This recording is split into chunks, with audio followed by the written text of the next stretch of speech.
Good evening. I am Nick Rishwain, and I'm the Vice President of Experts.com. And this blab is brought to you by Experts.com. And tonight, joining me is Alycia Kinchloe. She's an attorney and also a master's in business, as I understand it. And we're going to be talking about her practice today. This is kind of a friendly chat because I believe, Alycia, that we got connected through Nicole Abood. Yeah. And Nicole encouraged me to get you on Blab and start playing around with this. And so we had sort of been touching base for about the last month and trying to do it. So I'm glad we got you on. I'm glad you're doing it. Tell us about yourself and about your practice today. Well, thanks for having me, Nick. I appreciate it. Again, I'm an attorney. I practice in Pennsylvania, mostly in the Philadelphia region. I also have a master's in business. I got an executive master's in business after working in a medium-sized law firm and being appointed to a management position. I went back and decided to get a master's in business so I could know what I was doing and running the business. I stayed there for a few more years, and in July of 2014, I started my solo practice. So I've been doing that for a little over a year now. My main focus is business transactional law. I do family law, and I also continue to do Social Security disability, which is what I was doing at the other firm. Okay. All right. And so you've been in solo as a solo practitioner for just a little over a year and a half or so? Yes. Yep. How do you like the solo practice as opposed to firm practice? Well, there's good things about it and there's some bad things about it. The one thing I miss the most is the interaction with other people.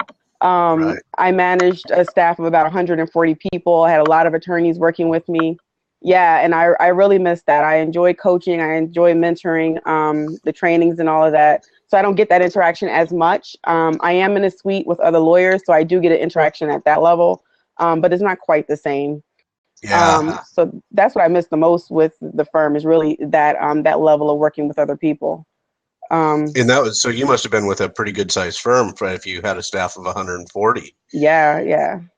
Oh, wow. Yeah, I bet that. And do you have a staff, or are you doing this kind of bootstrapping it from the ground up right now? A little bit of bootstrapping. I do have a receptionist I share with someone. Okay. I do use independent contractors for some work, for some paralegal work, virtual assistants, and then I sometimes hire out other lawyers that I used to work with to cover things for me. Okay. All right. Yeah. So you're a lot of time alone in the office these days. Yes.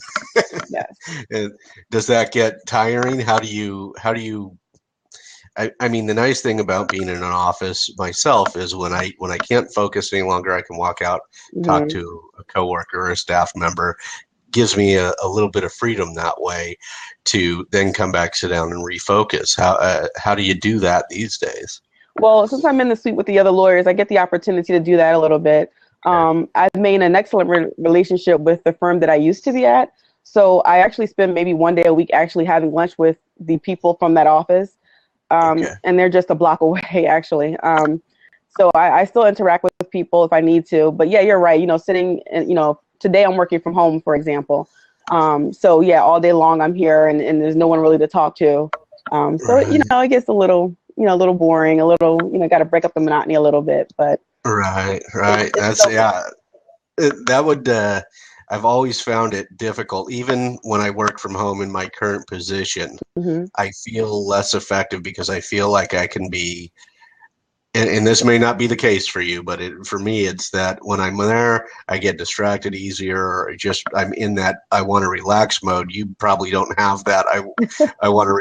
I'm able to relax mode any longer now that you're running your own business. Exactly. The one thing about having an office in your home, you can start as early as you like and stop as late as you like. So I feel like I work a lot more when I'm actually home because I can just go upstairs. My office is on the third floor of my home. I can just go upstairs and wait from everyone else. 6:30 in the morning, I can start working. So, so it's really easy to kind of lock myself down and focus on work. But like I said, you do miss the interaction with other people sometimes. Yeah. And so your focus, your current focus, you do transactional business law, you do family law. And you do Social Security disability issues? Yes. Is that okay? Yeah. And what is the biggest chunk of your practice today? I would say the biggest chunk right now is probably the family law at this point. Okay. It started out more with the Social Security disability because that was the type of firm that I managed before. So I brought over a lot of cases, a lot of referrals from the other firm when I left. So that's been primarily what I was known to do. So that was the big part in the beginning. I kind of focused more on bringing in a lot of family law cases. The business transactional work comes a lot. I'm also a business coach. So a lot of the transactional work I get is from the business coaching clients or prospective clients on that side. So I do that as well. And now Nicole had told me that she had you on the Gen Y Lawyer podcast. And are you in that same frame of mind as Nicole, where are you searching to do things other than practicing law, or is that just in conjunction with the practice of law? Do you have an end game in mind with that, with the coaching? Well, the coaching is just because I generally love running business. I love everything about business. Going to business school was a way for me to kind of engage that part of me a little bit. And then managing the firm where I got to kind of do that every day. Of course, managing your own practice, you get to do it, but it's a different level. You're not working with people a lot.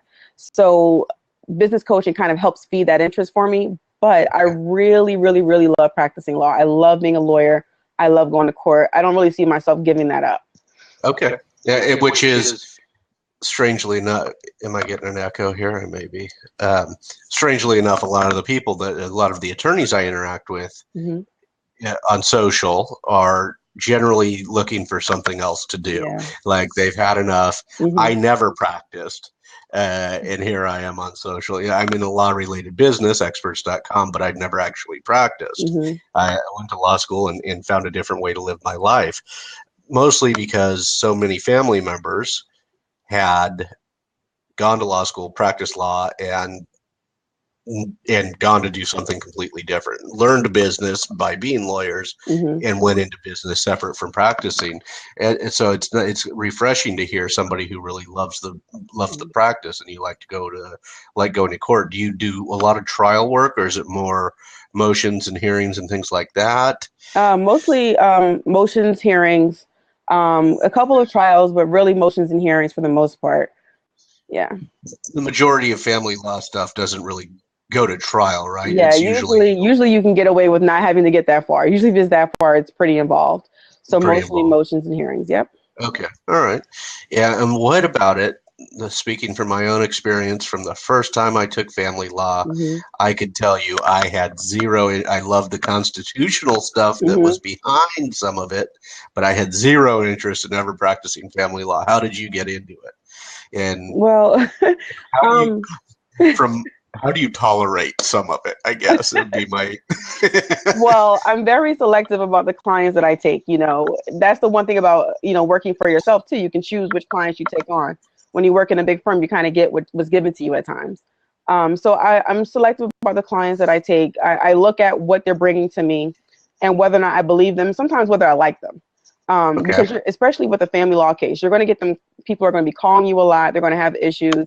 Even really small ones seem like really big ones. So it's important that you kind of like the clients that you're working with. For me, I really like helping people through difficult times. And I guess that comes from the disability work that I did too. Just trying to help people get to the next stage without really, stressing or worrying about things. So that's kind of why I focused on that. And I just genuinely enjoy it. And I've had, people come to me and have really been upset about the way they've been treated in court. Or feeling like they don't know what to say, what to do. And so kind of being an advocate, I guess, is what I enjoy about it the most. And it's a lot of the family law issues. This is where I knew I would be no good in it because I didn't have a patience or tolerance for that. And it's a very emotional time for a lot of people. It really is. You're talking about child custody issues and terminating possibly a long-term marriage, or, love and family and things are involved, and now you have to take those and put it in the court system. Yes. Which is very difficult for people. It is. What is the most challenging part of that for you? Or what has been? Has there been one major case that was a big, very challenging case for you? The most challenging things are when I found when there's been domestic violence issues. that's been the hardest thing. I try to stay away from them a bit because, unfortunately, I've had experiences where people manipulate situations, and I don't want to be a pawn. That's in Philadelphia. The courts kind of take a little bit of time to kind of get through custody. Some of the other counties are a lot faster. So sometimes people will go through the domestic violence unit and get protection of, from abuse orders in order to kind of move things along. And I don't like being in that type of situation. So that's really where I've had the worst experience, is either be on either. I've defended and I've represented people on both sides of the table, but that's been the most difficult thing for me. So that's the one that I really kind of try to stay away from, is kind of getting involved in that. Okay. This would be a little bit more male-female oriented in a way.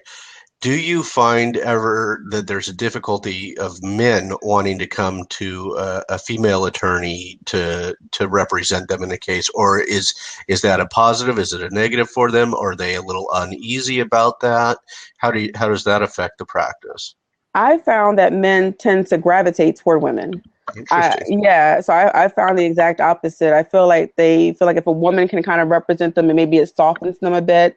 It maybe the judge or whoever's going to be hearing the case, the master, maybe more likely to hear what they have to say. So I get men, who seek me out just because I'm a woman, basically, and they feel like it is more helpful to them. Mm-hmm. Interesting. Yeah. And I wonder, I was sort of asking that from having no idea what the answer would be, because I don't know if if that's a plus or a minus, and I've never been through a divorce myself, so I don't know what I would be looking for in that case, but that's interesting to me.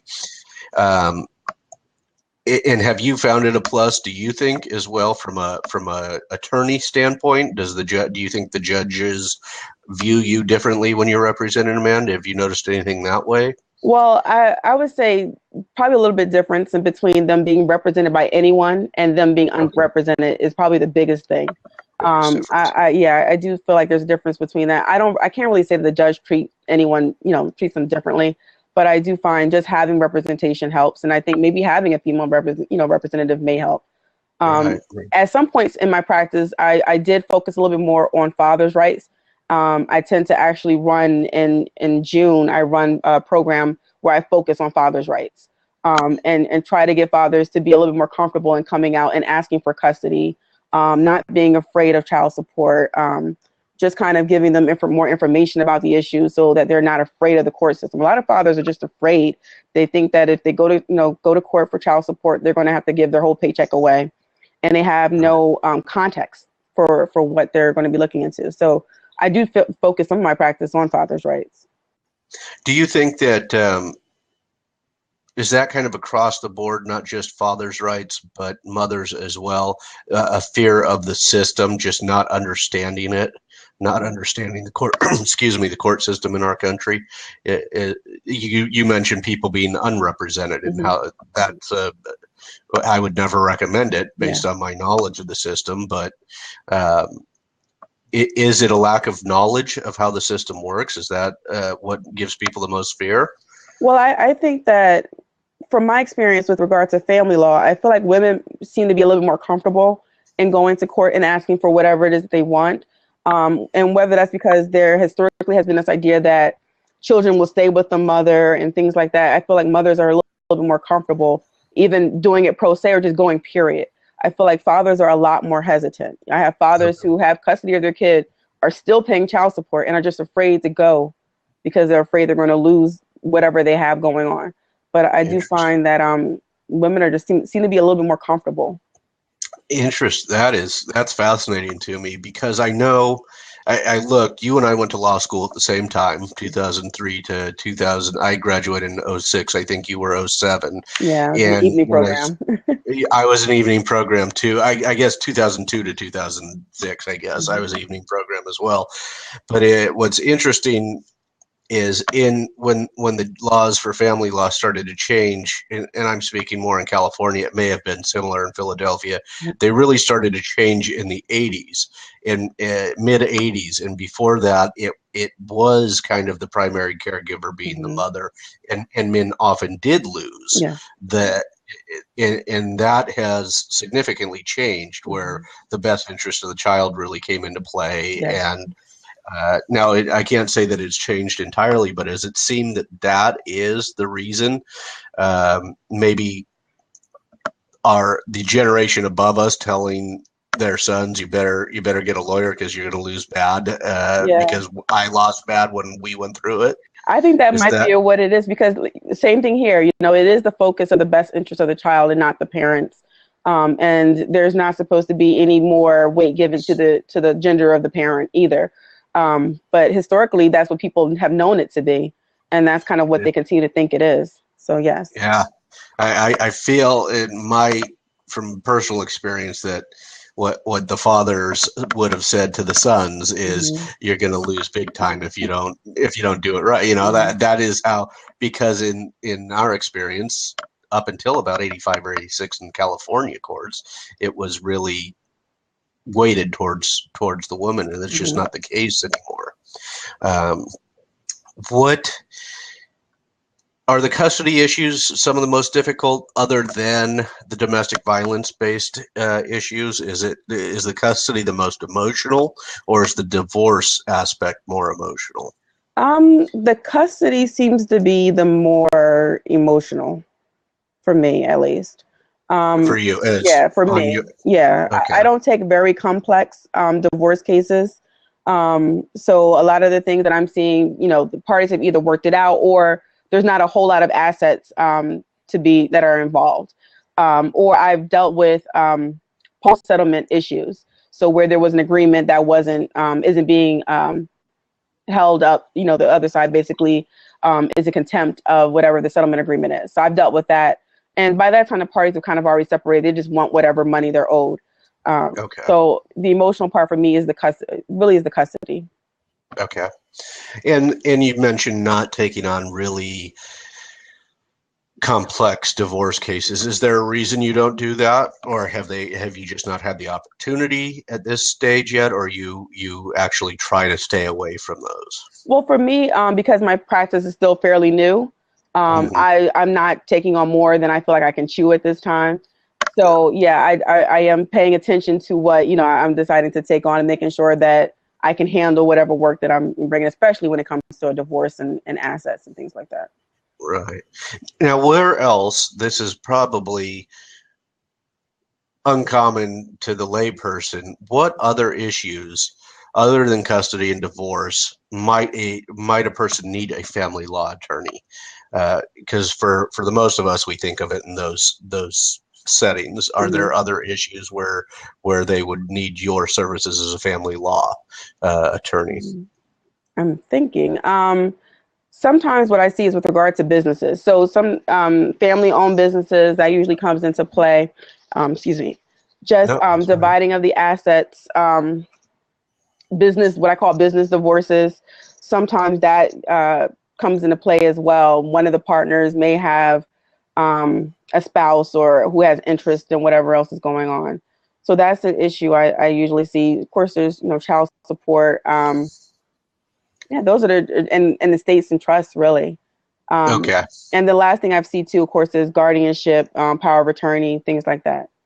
Right. Yeah, and some of those smaller items are kind of the ones I was thinking of. Did it get you involved in wills and estates at all? And did you ever have to do the guardianship?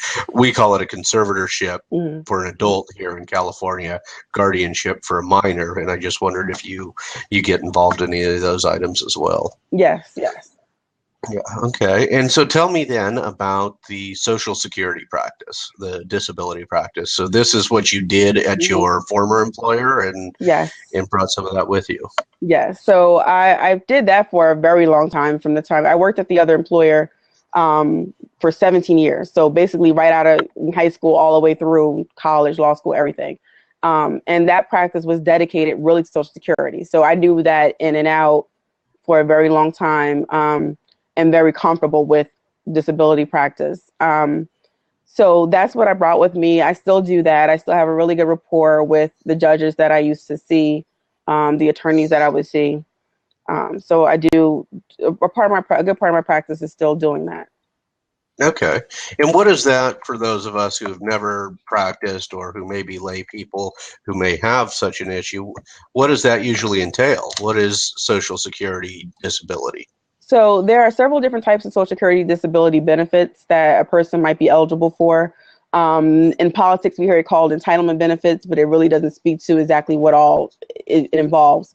The two main types are SSI, which is supplemental security income, and then there's what's called SSD. That's where you worked and put credits into the system. The medical part of determining whether a person is disabled is the same on either side, basically. But the eligibility rules and how much you get paid is very different. So SSI is income based. It's like a public assistance type of benefit where you can't have. Usually, it mirrors whatever the welfare issue eligibility rules are in the state that you're in. Okay. And usually, the max amount is about $770 something a month for an individual. Okay. Your SSD is based on your earnings, your credits, which you've earned over your lifetime. And that could be whatever, it could be in the thousands, it could be a few $100s. So people usually apply for that. You have to have been disabled for a year, or your disability has to could result in death or something like that. And then there are several stages of disability applications. And despite what people think, it can be a very, very long process. The initial application takes about 3 months. Most people are denied. I think only 20-something% get approved at that level. And then you can either request reconsideration, which is basically doing the same thing over again and getting denied again. Only about, I think, 13% get approved at that level. And then the next step is to request a hearing before a judge. And that's where most attorneys get involved, is at that level. Okay. And then that process actually can take, right now, Philadelphia quotes 24 months.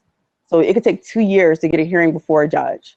And this entire time, people are not working, have no income, usually, to live off of before they go before a judge. So it's not as easy as people think to just go, file and get disability benefits. Wow.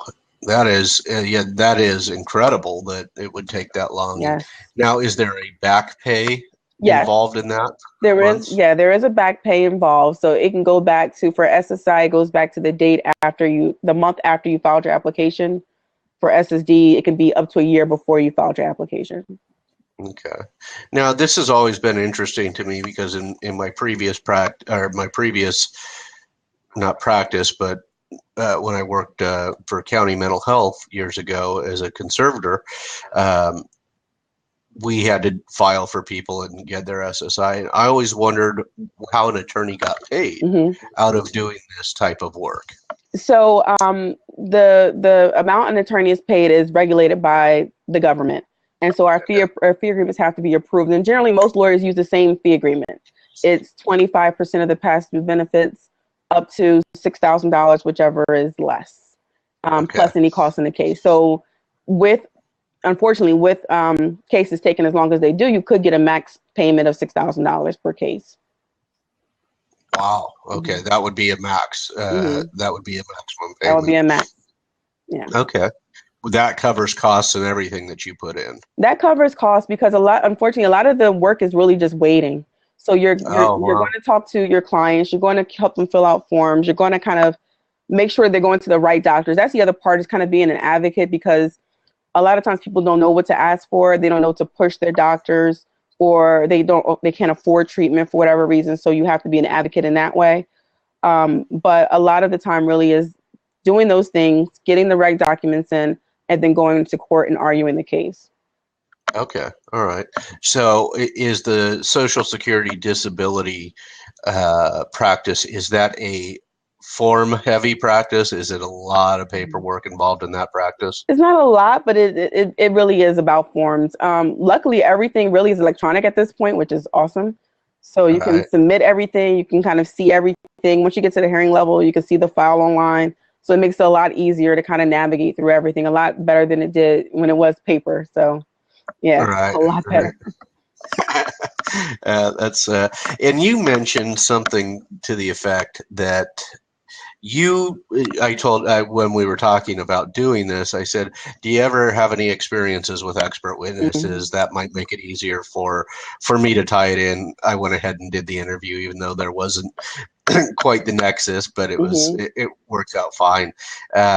you said in the Social Security disability is where you'll occasionally see expert witnesses?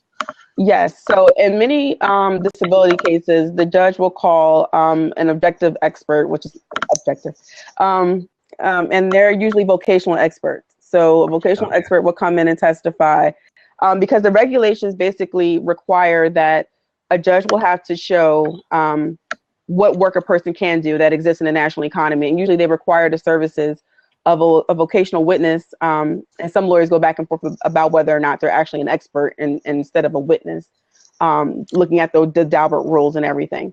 Right. So usually, most will just say witness, but they'll come in and they'll testify.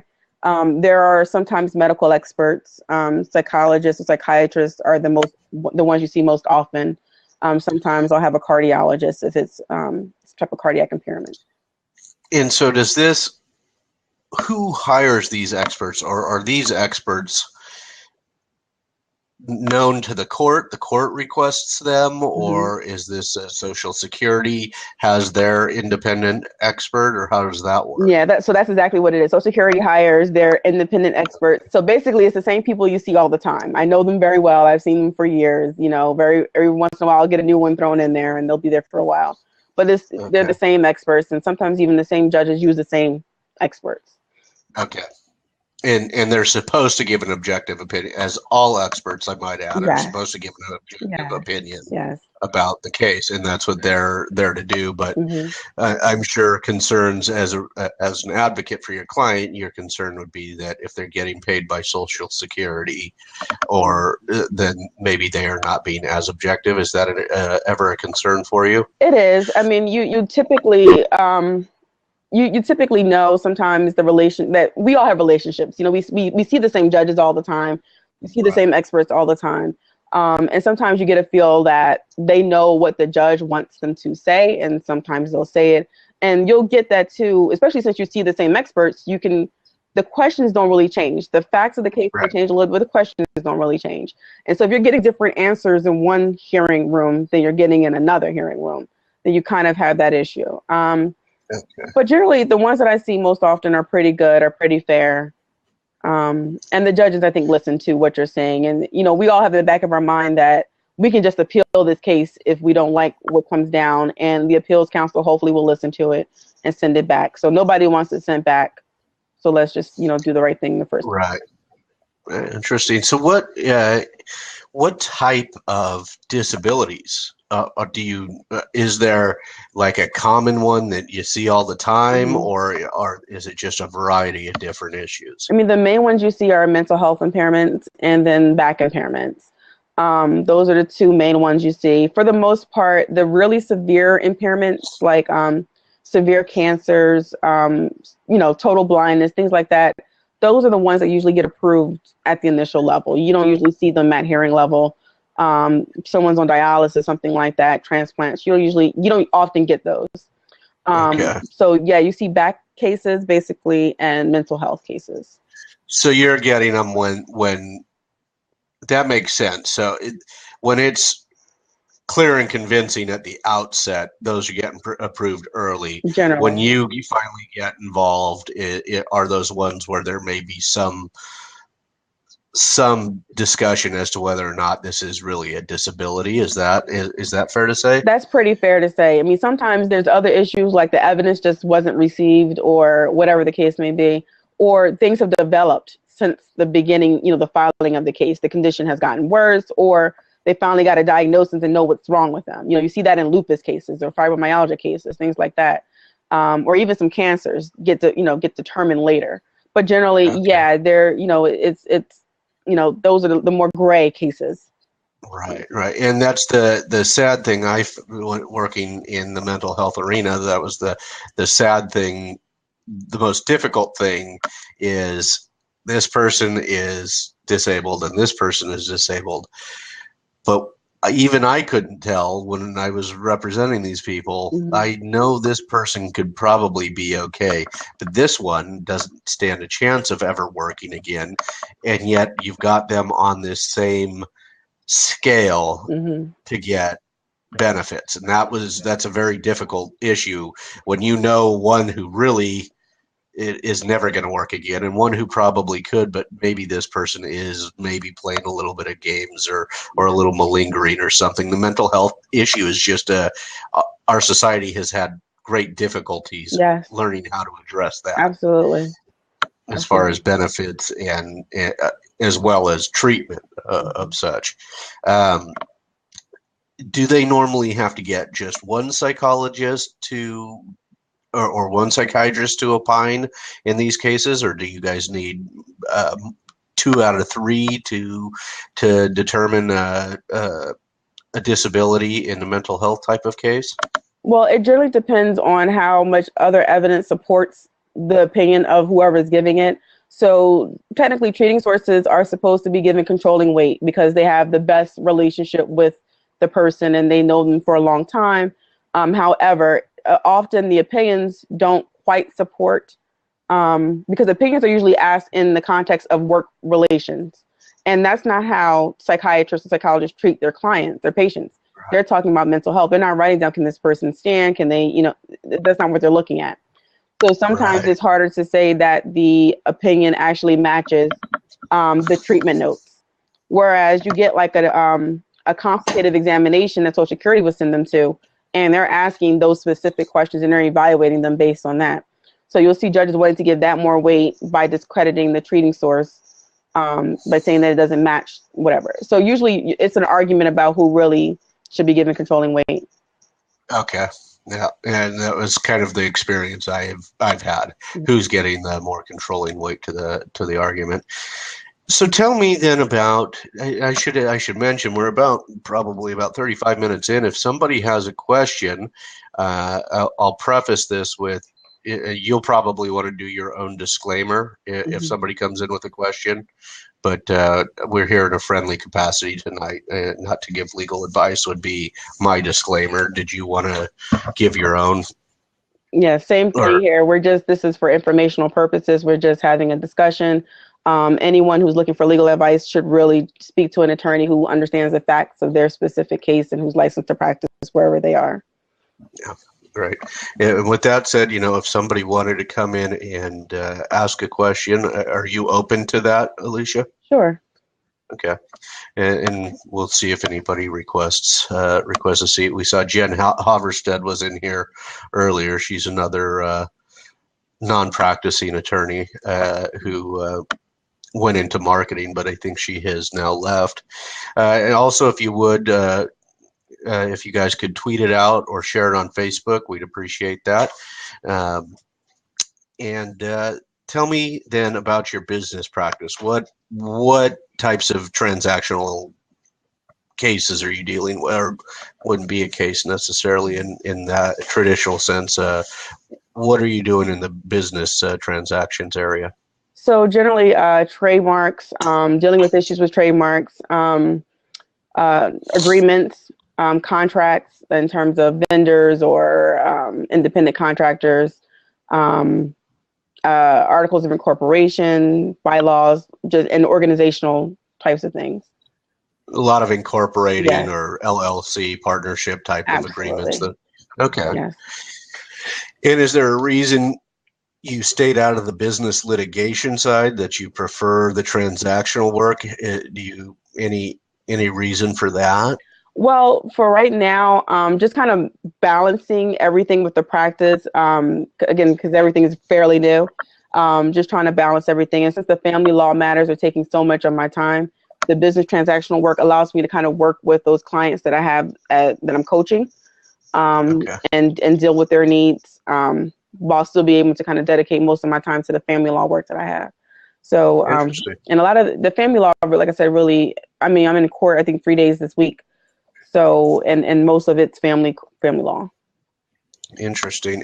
And 3 days a week in family law. Mm-hmm. Okay. But I think this is pretty cool. So your coaching kind of melds right into, I'll put together the partnership agreement for you, or let me help you with your contracts that you need to have put together. Those two kind of work hand in hand, it sounds like. It does. It does. That's often what I see when people come to a business coach. Usually it's to kind of help them get their business life in order. Part of it's being a psychologist, figuring out why their business hasn't taken off, what are their personal issues that keep them from moving forward. Part of it's just kind of helping to organize everything. And then for me, because I'm a lawyer, it's about spotting some of those structural issues, those foundational issues, and then telling them, if you want help with that, you can go to the firm for that. And I don't tell them they have to come to me, but, Right. but a lot of times that's what people want to do because there's already that relationship there. There's already a relationship built, and that makes sense. All right. Well, she's given me pretty good advice on my business. It would seem to make sense to me to use her as my attorney as well. Mm-hmm. Yeah. I have to say this. Thrilled to find out that you are a business coach, because social media is rife with business coaches or coaches of all time, with maybe without a background, JD, MBA background. And, I turn on Periscope at any time of the day and I can find somebody telling you how to coach your business. Mm-hmm. Having the qualifications you have is such a relief to me to know that you're doing business coaching. And I would encourage people to go in that direction. Get somebody who's actually got the business and background to be your coach. Is that a pet peeve of yours, like it is for me when I watch some of these? It is. It absolutely is. I had this conversation just last night. So I work with a group of women. So it's a group of business coaches. One of them is getting her MBA right now, but she has 5 businesses already that she's been running for a period of time. The other is an accountant. She's an actual licensed CPA. One is an event planner. She's on television. And the other is a graphics designer whose work is phenomenal. So all of us kind of bring something different to the table, and most of us have at least college degrees, if not master's degrees. But yeah, that is the thing that we say, people don't have a background in it. The only business they're running is their coaching business, or have ever run. Yeah. Right. And it's just a lot of information and misinformation out there. I think Mitch Jackson, who I think you might have had on before, had a Periscope about that, about people giving misinformation, and it's terrible to watch some of the things that go out. Horrific. And it's not like, Mitch has got 30 years running and people don't often realize this, but running a law practice is running a business. Yes, it is. And that's not always what people will see, but it is. He's got that.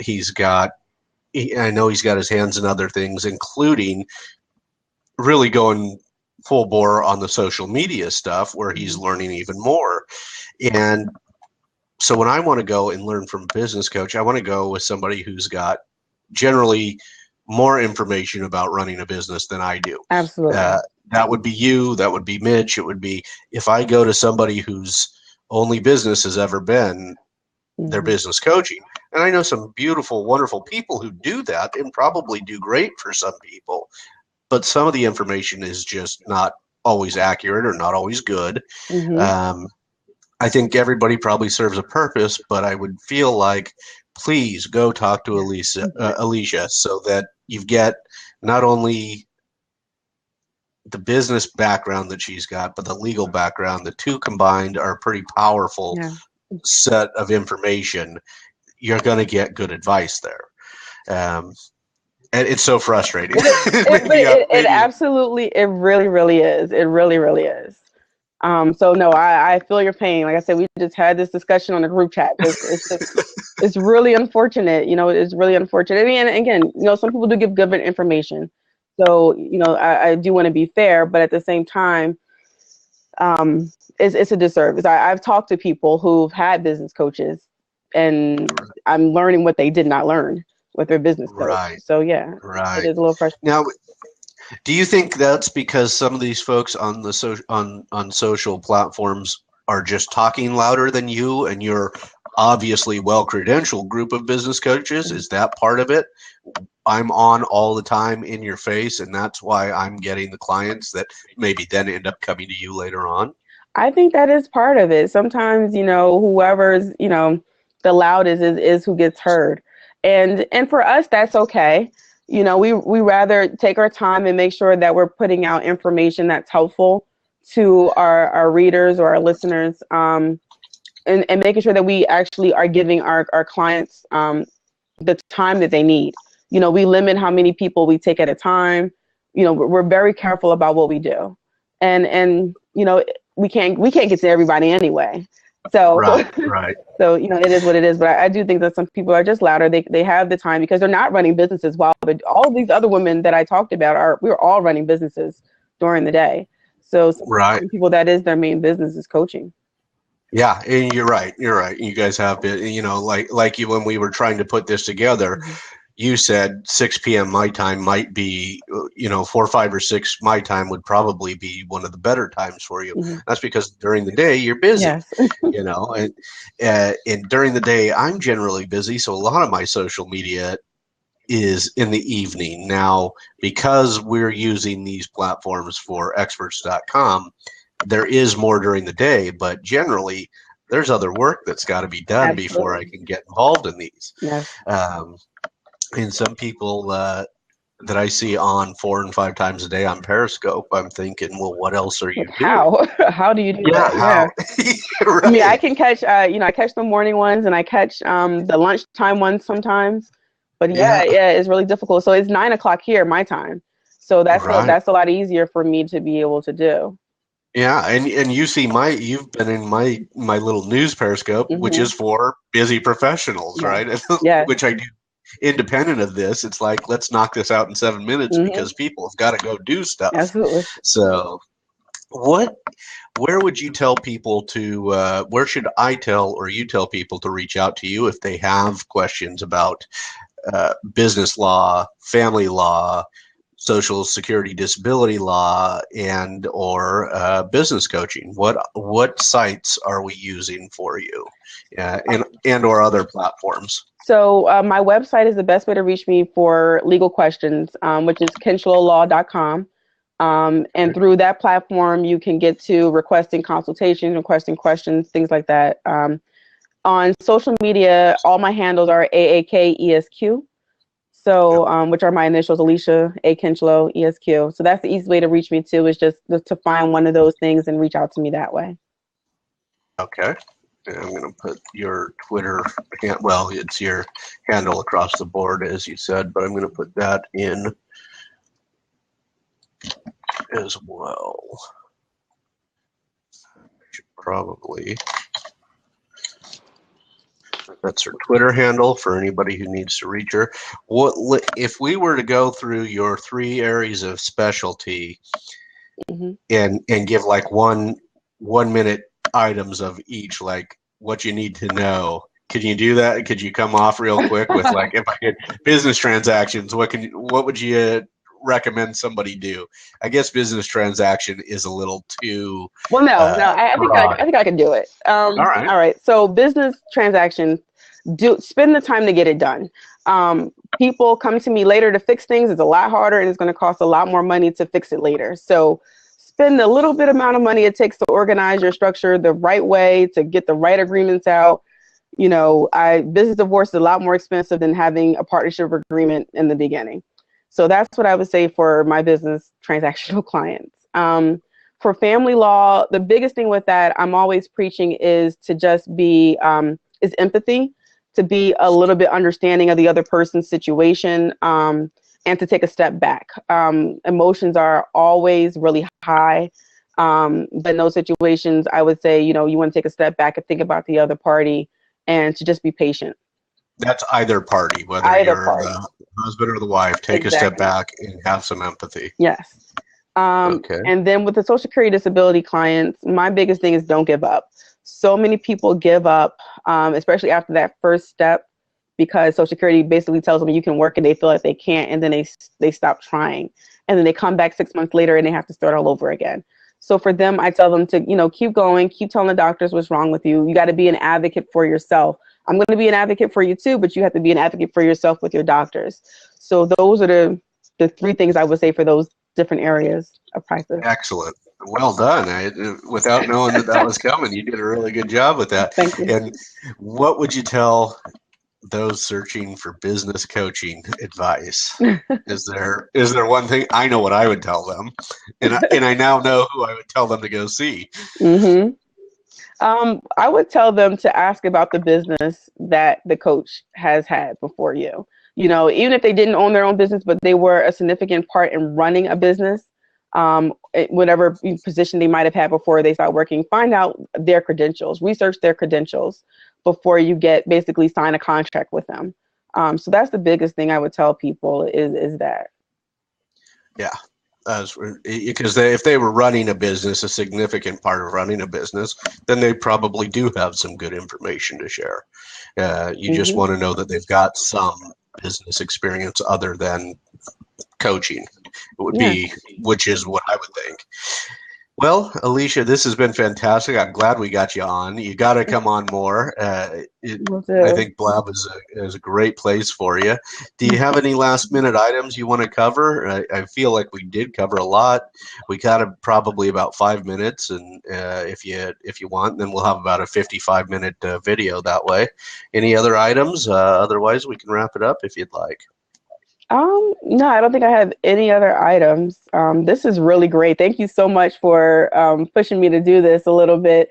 I know we met in Periscope and you were telling me about Blab and you got me here, and I'm really loving this medium to introducing it to other people. And thanks for because I've been watching for a while, but I haven't actually jumped on. I haven't had the courage to do it yet. So thanks for having me. I'm glad you did. It helps I found, to have somebody else kind of come in and ask you questions.